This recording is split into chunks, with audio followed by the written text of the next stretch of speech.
Hello, I'm Patrick Gacko, and this is my series Superhuman You, helping you reach your true potential through the power of imagination, music, and more. My goal is to inspire people to visualize and achieve their career and life goals using the power of imagination framework. One question that I've been asked a lot is, how can someone improve their life circumstances through the power of imagination? And so when I think about life circumstances, right, the first step that I usually take is to accept my current situation, to accept where I am, and not accepting it in a judging or defeated way, but accepting it, as something that's part of my reality. I'm being pragmatic about it. I'm embracing my own truth. When I was a child, I was always told about these stories. I was told these stories about how my family came from a royal background where we used to be rich and, very affluent within the society in Cameroon. And it's very interesting because that's the way my family carried itself, right? It's always have a feeling of being superior to others and always living above their means. But when you looked at it, when you got beyond just the face of it, we were actually poor, right? We weren't able to afford a lot of the things that some middle-class family could afford. And a lot of the advantages that we've had, it was because my father was a U.S. citizen and he was able to leverage a lot of the trade between Cameroon and the United States and take advantage of some of the circumstances that allows that. But we still benefited from things like Social Security, Medicaid, and a lot of things that are not necessarily attributed to being wealthy, right? And so what was very interesting is that I grew up thinking, okay, I am wealthy, but when it came down to buying certain clothes or going on vacation or doing certain things that were very, very basic, even paying for college, there was no money, right? And so what was very interesting is that I had to accept my reality. I had to accept that, okay, I'm living on financial aid at the end of the day. I am not a rich person. I am not a royal. I am just me, Patrick, just a regular person. And so accepting that was very liberating for me. Another good example is, and I like to use my childhood as an example because it does bring the point across very effectively.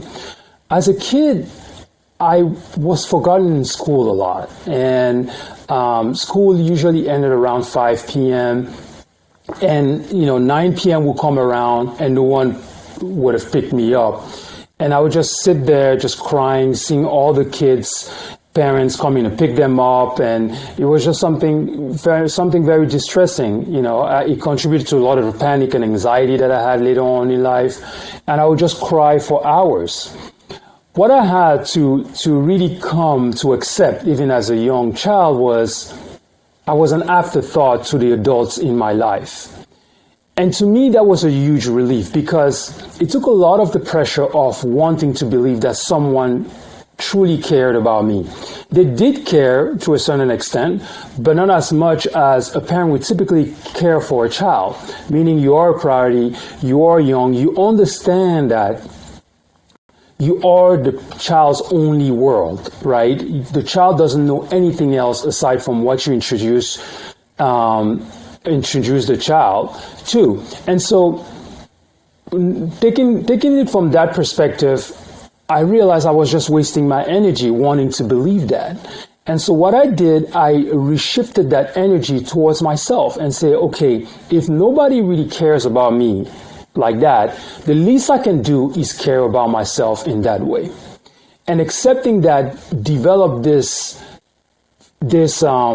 drive and energy for independence, for being a self-starter, being self-motivated. And what I did at a very young age, I started walking home. Now, I didn't do that many times because it wasn't really safe to do that. And I got yelled at for doing it. And my thing was like, well, you should come pick me up if you don't want me to walk home, right? But what it gave to me and what it ingrained to me was, okay, I know I can't rely on the adults around me. that's just a fact. That's my reality. That's the way I accept it. So anything that I would want to do in my life, I would have to do it by myself. And so, what I do recommend a lot of people is to take the time and write down your current situation. Write down what about your circumstances you like and you do not like, and split it between what you control versus what you do not control, right? And focus your energy on things that you can control. There are a lot of things in life we do not control, and I understand life happens. There are a lot of things, circumstances change that you did not expect, and things that you couldn't really do anything about it. But there are a lot of things that we do control. A lot of things come down to our decisions.